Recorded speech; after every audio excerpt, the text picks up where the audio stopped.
નમસ્કાર મિત્રો, શ્રી કૃપાલુ શૈક્ષણિક સંકુલ યુટ્યુબ ચેનલમાં આપનું હાર્દિક સ્વાગત છે।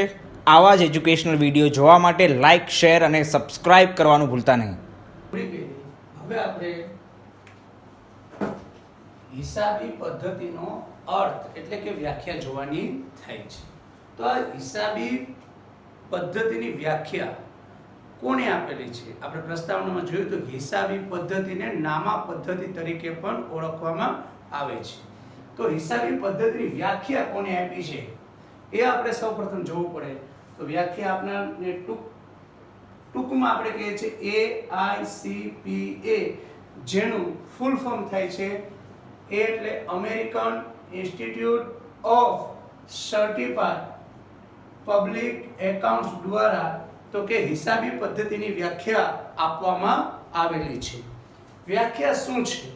બરાબર, વ્યાખ્યા તો આવડવી જોઈએ જ। એટલે આ જ્યારે તમે આ વિડિયો જોવો પછી આ ફેસબુકમાં તમારે હિસાબી પદ્ધતિની વ્યાખ્યા લખવાની થાય અને પાકી કરવાની પણ થશે। હિસાબી પદ્ધતિ એ વ્યવહારો, તો પ્રશ્ન થાય કે વ્યવહાર કોને કહેવાય? બરાબર, તો વ્યવહાર એટલે શું? સાંભળો કે બે કે તેથી વધુ વ્યક્તિઓ કે એકમ વચ્ચેની લેવડ દેવડ। હવે આપણે તો કે સ્ટેશનરી દુકાને ખરીદી કરવા ગયા તો એને વ્યવહાર કહેવાય।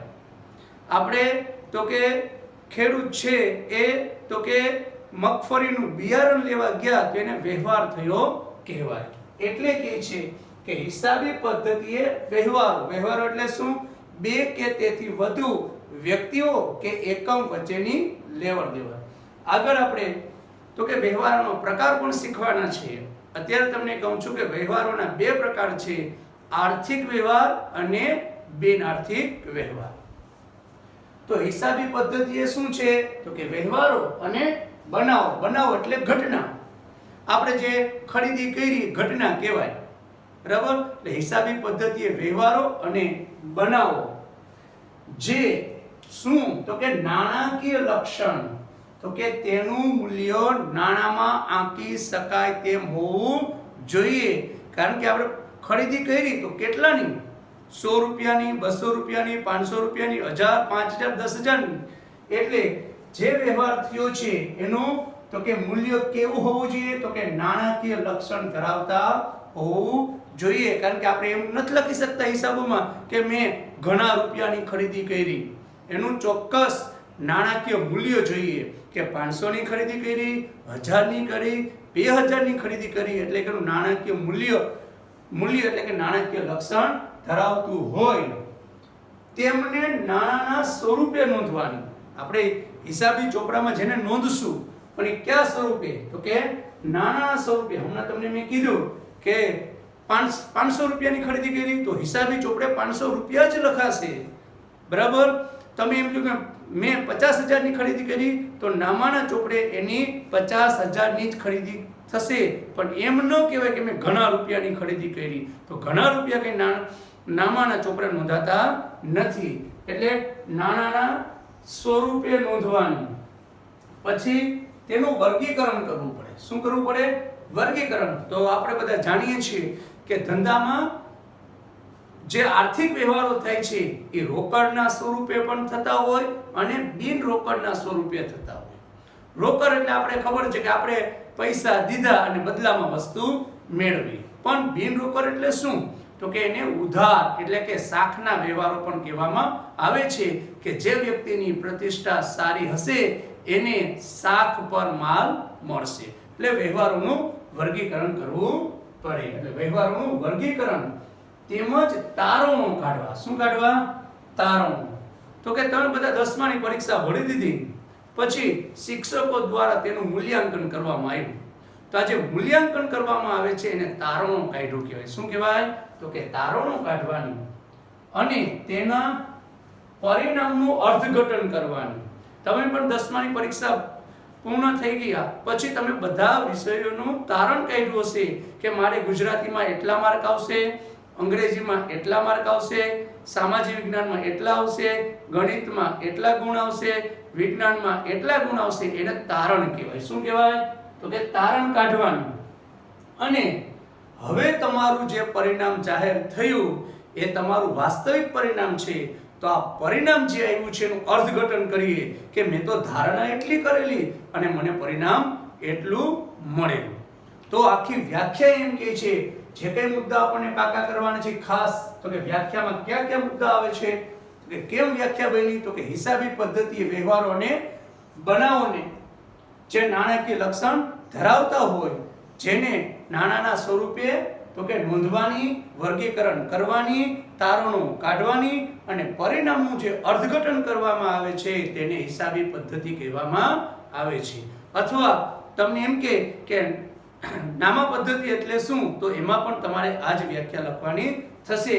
અને આ વ્યાખ્યા કોને આપેલી છે, તો કે American institute of certified public account દ્વારા આપવામાં આવેલી છે. આ સર્વ સ્વીકૃત વ્યાખ્યા છે એટલે આપણે એક જ વ્યાખ્યા પાકી કરીશું. તો આ વ્યાખ્યા તમારે પાકી કરવાની છે અને ફેરબુકમાં લખવાની છે. હવે વ્યાખ્યાના આધારે તો કે હિસાબી પદ્ધતિના લક્ષણો, લક્ષણ ઉપરથી ઓળખાય. આપણે કે હાથી, તો આપણે હાથી કોને કહેવાય, તો કે આપણે આગળ જોઈએ તો કે મોટા એવા કાન હોય, સૂંઢ હોય, બરાબર, તેને હાથી કહેવાય. તો અહીંયા પણ આપણે હિસાબી પદ્ધતિને ઓળખવા માટે તો કે એના લક્ષણોને જાણવા જરૂરી છે. તો એના 7 લક્ષણો આપેલા છે, તો એના વિશે પણ આપણે સમજૂતી મેળવીએ. તો પહેલું લક્ષણ છે હિસાબી પદ્ધતિનું પહેલું લક્ષણ શું છે, તો કે નાણાકીય લક્ષણ. તો કે જે વ્યવહાર થાય છે, જે ઘટના બને છે તેનું નાણામાં મૂલ્ય અંકાવવું જોઈએ. જો નાણામાં મૂલ્ય ન અંકાય તો એ વ્યવહારો હિસાબી ચોપડે નોંધવામાં આવતા નથી. એટલે કે હિસાબી પદ્ધતિનું સર્વપ્રથમ લક્ષણ શું છે, તો કે નાણાકીય મૂલ્ય, નાણાકીય લક્ષણ ધરાવતું હોવું જોઈએ. જો નાણામાં એનું મૂલ્ય આંકવામાં આવે તો તેને નાણાના સ્વરૂપે નોંધવામાં આવે છે. એટલે વ્યવહાર કે ઘટનાનું નાણાકીય લક્ષણ હોવું જોઈએ. બીજું લક્ષણ છે તો કે નાણું ફેરબદલીના માધ્યમ તરીકે. ફેરબદલી આપણે અગાઉ જોઈએ પ્રમાણે કે આપણે કોઈ ચીજ વસ્તુ ખરીદીએ અને બદલામાં જે નાણું આપીએ તો એને નાણાંની ફેરબદલી થઈ કહેવાય. કોઈ આપણે સેવા મેળવીએ અને બદલામાં નાણાં આપીએ તો એને પણ નાણાંની ફેરબદલી થયેલી ગણાય. એટલે હિસાબી પદ્ધતિમાં નાણું શું છે, તો કે ફેરબદલીના માધ્યમ તરીકે તો કે એનો ઉપયોગ થાય છે. એટલે હિસાબી પદ્ધતિનું ત્રીજું લક્ષણ છે વ્યવહારોનું વર્ગીકરણ અને વિશ્લેષણ. વ્યવહારોનું વર્ગીકરણ કરવું, તો હમણાં જ મેં તમને કીધું કે ધંધામાં તો કે 2 પ્રકારના વ્યવહાર થાય, આર્થિક વ્યવહાર અને બિન આર્થિક વ્યવહાર. એમાં પાછા પેટા પ્રકાર પણ જોઈએ તો રોકડ વ્યવહાર અને બિન રોકડ વ્યવહાર. રોકડ વ્યવહાર એટલે કે જ્યારે કોઈ વ્યવહાર થાય અને તરત ઓન ધ સ્પોટ કહીએ ને આપણે, દુકાને ઊભા ડાયરેક્ટ પૈસા આપી જ દઈએ, એને રોકડ વ્યવહાર કહેવાય. અને શાખના વ્યવહાર કે જે આપણી પ્રતિષ્ઠા ઉપર આધારિત હોય તો એને ઉધાર વ્યવહાર કહેવાય. કે ઉધાર વ્યવહારમાં જે ક્ષણે તમે ખરીદી કરો છો ત્યારે નાણાંની ચૂકવણી કરતા નથી અને ભવિષ્યના કોઈ નિશ્ચિત સમયે તમે નાણાંની ચૂકવણી કરો છો. એટલે એમ કહે છે કે જે વ્યવહારો થયું છે તેનું વર્ગીકરણ કરવું પડે કે આખા મહિનામાં અથવા અઠવાડિયામાં આપણે ક્યાં રોકડ વ્યવહાર થયા અને ક્યાં ઉધાર વ્યવહાર થયા એનું આપણે વર્ગીકરણ અને એનું વિશ્લેષણ કરવું જોઈએ. એટલે હિસાબી પદ્ધતિમાં વ્યવહારોનું વર્ગીકરણ પણ થાય છે અને વિશ્લેષણ થાય છે. વ્યવહારોનું અર્થઘટન, તો કે આ વ્યવહારો જે થયા છે એ રોકડ વ્યવહાર, રોકડ ધંધામાં આવી કે ગઈ એ આપણે નક્કી કરવામાં આવે છે કે વર્ષમાં કેટલા રૂપિયાની આવક થઈ, કેટલા રૂપિયાનો ખર્ચ થયો, કેટલી મૂડી છે, કેટલું દેવું છે, કેટલું લેણું છે, તો કે વ્યવહારોનું અર્થઘટન કરવાથી ખબર પડે છે. પછી એનું 5મું લક્ષણ છે જથ્થાત્મક માહિતી. જથ્થાત્મક એટલે આંકડાકીય માહિતી. નામામાં આપણે જોયું કે લક્ષણમાં આપણે જોઈએ છે કે જે વ્યવહાર થાય છે તેનું નાણામાં મૂલ્ય આંકવામાં આવે તો જ એની નોંધ થાય. એટલે કે જે વ્યવહારો, જે ઘટના બને છે એ આંકડાકીય માહિતી હોવી જોઈએ. એટલે હિસાબી પદ્ધતિને જથ્થાત્મક માહિતી પણ કહેવામાં આવે છે. પછી આર્થિક નિર્ણયો લેવા. હવે ધંધા તો કે અગાઉના વર્ષના હિસાબો પરથી તો કે વર્તમાનમાં અથવા તો ભવિષ્યમાં કયા કયા વ્યવહાર કરવા એનું તો કે નિર્ણય લઈ તો કે હવે આપણે શાક પર ઉધાર ખરીદી કરવી કે નહીં, બેંકો કે સરાફી પેઢીઓ પાસેથી ઉછીના નાણાં લેવા કે નહીં, ધંધાની મિલકત કેટલી છે, ધંધાનું દેવું કેટલું છે, બરાબર, લેણદારો કેટલા છે, દેવાદારો કેટલા છે, આ બધી તો કે આર્થિક નિર્ણયો લેવામાં તો કે આ હિસાબો છે ખૂબ જ ઉપયોગી છે. કર્મચારી છે તો એના પગારમાં કેટલો વધારો આપવો, કેટલું બોનસ આપવું, શેર હોલ્ડરો છે તો એને ડિવિડન્ડ કેટલું આપવું, આ બધું આર્થિક નિર્ણયો લેવામાં હિસાબી પદ્ધતિ ખૂબ જ મહત્વનું પરિબળ છે. અને છેલ્લે જે હિસાબી પદ્ધતિનું છેલ્લું લક્ષણ છે ઐતિહાસિક માહિતી. ઐતિહાસિક એટલે ઇતિહાસ, ભૂતકાળ. આપણે ખબર છે કે જે ઘટના ઘટે, જે વ્યવહાર થાય એ વ્યવહારો જ નામાના ચોપડે નોંધવામાં આવે. જે વ્યવહારો ભવિષ્યમાં થવાના છે એ નામાના ચોપડે નોંધવામાં આવતા નથી. એટલે ભૂતકાળના વ્યવહારો એ જ નામાના ચોપડે નોંધ થાય છે. એટલા માટે તો કે હિસાબી પદ્ધતિનું જે છેલ્લું લક્ષણ છે ઐતિહાસિક માહિતી, એટલે કે ભૂતકાળના હિસાબો હંમેશા ભૂતકાળનું લખાય છે, ભવિષ્યનો હિસાબો લખાતા નથી. એટલા માટે તેને ઐતિહાસિક માહિતી કહેવાય. તો તમને પરીક્ષામાં પૂછાય કે હિસાબી પદ્ધતિ એટલે શું, અથવા એમ કે હિસાબી પદ્ધતિની વ્યાખ્યા આપો અને તેના લક્ષણો સમજાવો, તો તમારે આ વ્યાખ્યા અને આ લક્ષણો લખવાના થશે. લક્ષણોમાં તમારે સમજાવવાનું થશે. ફેરબુકમાં તમારે વ્યાખ્યા અને લક્ષણો લખવાના અને સાથે લક્ષણોની સમજૂતી પણ આપવાની રહેશે. આગળના સ્ટેપમાં આપણે જઈએ તો હવે આપણે શીખવાનું છે હિસાબી પદ્ધતિના હેતુ. હેતુ એટલે આપણા ધ્યેય. હેતુ એટલે શું? ધ્યેય. આપણે તો કે બધાએ કોમર્સ પસંદ કર્યું છે, તેનો ધ્યેય છે કે મારે સારામાં સારું એકાઉન્ટન્ટ બનવું છે, હિસાબનીશ બનવું છે, હિસાબ લખતા શીખવું છે, બરાબર. તો આ આપણું ધ્યેય છે. ગમે તે કચેરી હોય, પછી એ સચિવાલય હોય, મામલતદાર હોય કે કોઈ પણ કચેરી હોય, રેલવે વિભાગ હોય, એસટી વિભાગ હોય, એ બધામાં હિસાબો તો લખવા જ પડે. અને હિસાબો લખવા માટે કોની જરૂર પડે? તો કે કોમર્સમાં તો કે ગ્રેજ્યુએટ થયેલ વ્યક્તિની જરૂર પડે. એટલા માટે આપણે હિસાબી પદ્ધતિના હેતુઓ જોઈએ.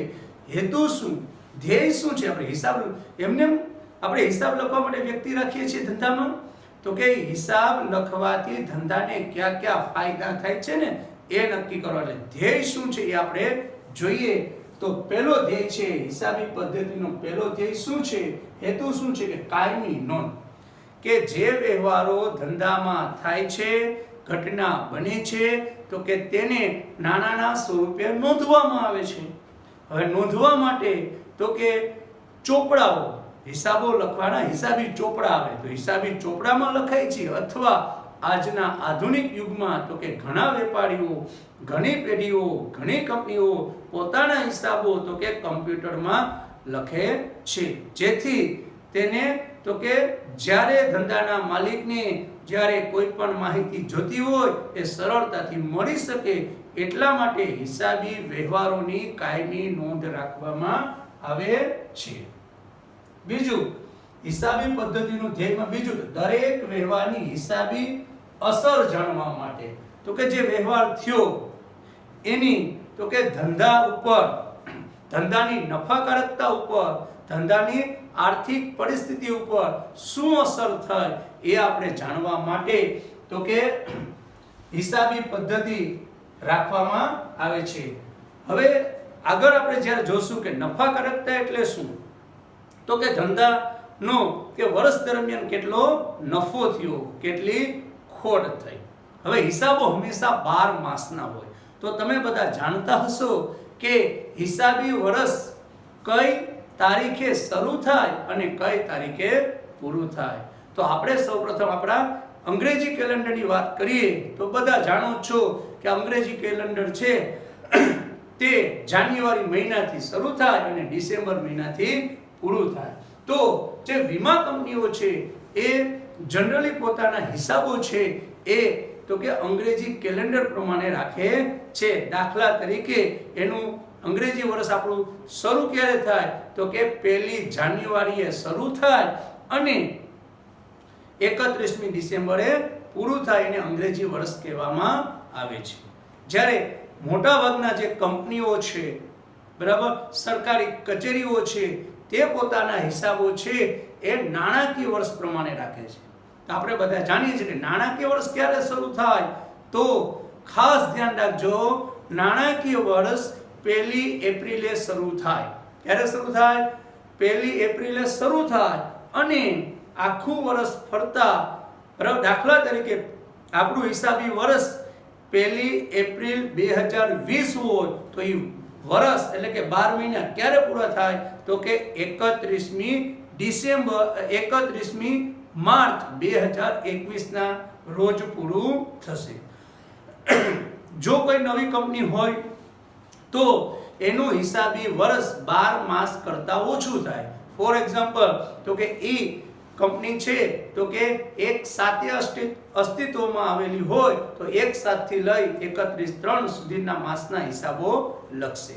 એટલે હિસાબી વ્યવહારો દરેક વ્યવહારની હિસાબી અસર જાણવા માટે તો કે હિસાબોની જરૂર પડે છે.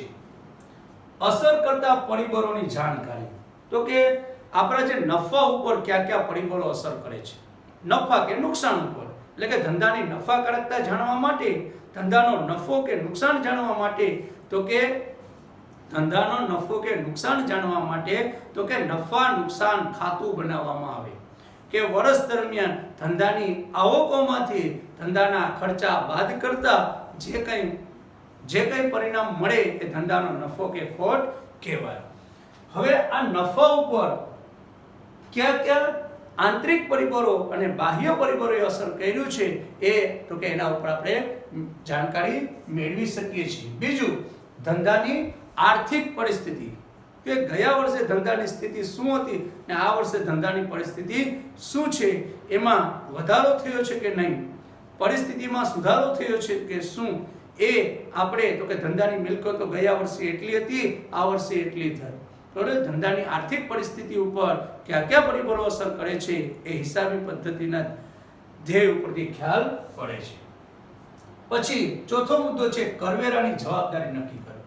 કરવેરા એટલે ટેક્સ. તો આપણે કઈ કંપનીએ સરકારને કેટલો ટેક્સ ચૂકવવો, કઈ ઉધરું તો ન હોય કે ચાલો ભાઈ એટલા રૂપિયા ટેક્સમાં ભરી દો. તો આ ટેક્સની રકમ નક્કી કરવા માટે દરેક કંપનીએ પોતાની આવક નક્કી કરવી પડે. તો કે આખા વર્ષ દરમિયાન એની આવક કેટલી થાય ને આવકના એટલા ટકા તો કે એનો સ્લેબ હોય કરવેરાનો, કે એટલા ટકા એને તો કે કરવેરો ચૂકવવો પડશે. એટલે કરવેરાની રકમ નક્કી કરવા માટે પણ હિસાબી પદ્ધતિ ખૂબ જ જરૂરી છે કે કેટલો ટેક્સ ભરવો. પાંચમું છે દેવાનું પ્રમાણ જાણો. ભાઈ દેવું એટલે શું, તો કે ધંધાએ બહારની વ્યક્તિને ચૂકવવા પાત્ર રકમ. આપણે કોઈની પાસે ઉછીનું લીધું હોય તો એ આપણું દેવું કહેવાય. ઉધાર ખરીદી કરીએ તો આપણું દેવું છે. તો ધંધાને કેટલા રૂપિયાનું દેવું છે, બરાબર, એ દેવાની એટલે કે જવાબદારી કેટલી છે, મારે આને એટલા રૂપિયા ચૂકવવાના છે, આને એટલા રૂપિયા ચૂકવવાના છે. તો ધંધામાં દેવાનું પ્રમાણ જાણવા માટે પણ તો કે હિસાબી પદ્ધતિ રાખવામાં આવે છે. લેણાનું પ્રમાણ, લેણું આપણે કોઈની પાસે માંગતા હોય કે જો ધંધાએ કોઈ વ્યક્તિને, બરાબર, કારણ કે ધંધો જેને વેચે એ ધંધાનો ગ્રાહક કહેવાય. શું કહેવાય? ગ્રાહક.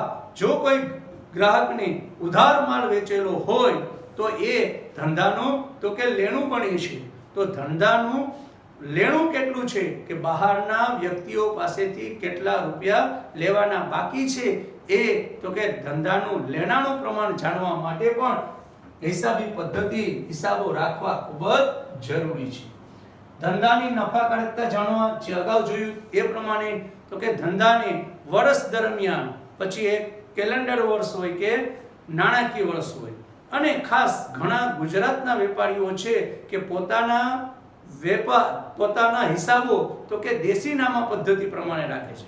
તો દેશીનામાનું જે વર્ષ છે, જે આપણું વિક્રમ સંવત આપણે કહીએ છીએ એ પ્રમાણે શરૂ થાય છે ને એ પ્રમાણે પૂરું થાય. આપણે બધા જાણીએ છીએ કે આપણું વિક્રમ સંવત વર્ષ તો કે કારતક સુદ એકમના દિવસે શરૂ થાય અને આસો વદ અમસના દિવસે પૂરું થાય. હિસાબો 12 મહિનાના હોય છે. તો આ 12 મહિનામાં ધંધાની નફાકારકતા કેટલી થાય, ધંધાને કેટલો નફો થયો, કેટલી ખોટ થઈ, એ હિસાબી પદ્ધતિ હિસાબો ઉપરથી જાણવા મળે છે. ધંધાની આર્થિક સ્થિતિ જાણવા માટે કે ધંધાએ વર્ષ દરમિયાનમાં ધંધા પાસે કેટલી મૂડી છે, કેટલી મિલકતો છે, કેટલું દેવું છે, કેટલું લેણું છે, આ બધું તો કે આ બધા પરથી ધંધાની આર્થિક પરિસ્થિતિનો ખ્યાલ આવે છે કે ધંધાની આર્થિક પરિસ્થિતિ ગયા વર્ષની સરખામણીમાં વધારો થયો છે કે ઘટાડો થયો છે, ધંધાએ પ્રગતિ કરી છે કે ધંધો પડતી ઉપર છે, એ ખ્યાલ આવે છે. એટલે ધંધાની નફાકારક ધંધાની આર્થિક પરિસ્થિતિ જાણવા માટે પણ હિસાબો ખૂબ જ જરૂરી છે. અને છેલ્લું ખાસ તો કે ભૂલો અને છેતરપિંડી શોધવા અને રોકવા. કે જો કોઈ વ્યક્તિ અથવા જો કોઈ કર્મચારી બરાબર ધંધામાંથી ઉચાપત કરતો હોય, કોઈ વસ્તુની ચોરી કરતો હોય અથવા હિસાબો લખવામાં કોઈ ગોટાળા કરતા હોય અને ધંધાના માલિકને છેતરતો હોય તો હિસાબો લખવાથી આ બધી માહિતી તો કે આપણને પ્રાપ્ત થશે. એટલે કે કોઈ વ્યક્તિ કોઈ પણ પ્રકારની ભૂલો હિસાબમાં કરતો હોય અથવા છેતરપિંડી કરતો હોય તો આ શોધવા માટે પણ હિસાબો રાખવા ખૂબ જ જરૂરી છે. તો આજે આપણે બરાબર હિસાબી પદ્ધતિ અને તેના પારિભાષિક શબ્દોમાં તો કે શું શીખા, તો કે પ્રસ્તાવના શીખા, હિસાબી પદ્ધતિનો અર્થ શીખા, હિસાબી પદ્ધતિના લક્ષણો શીખા અને છેલ્લે હિસાબી પદ્ધતિના હેતુ શીખા. તો આ બધું તમારે ફેરબુકમાં ઉતારવાનું છે. જો આ વિડીયો પસંદ આવ્યો હોય તો લાઈક, શેર અને સબસ્ક્રાઇબ કરજો. નમસ્તે.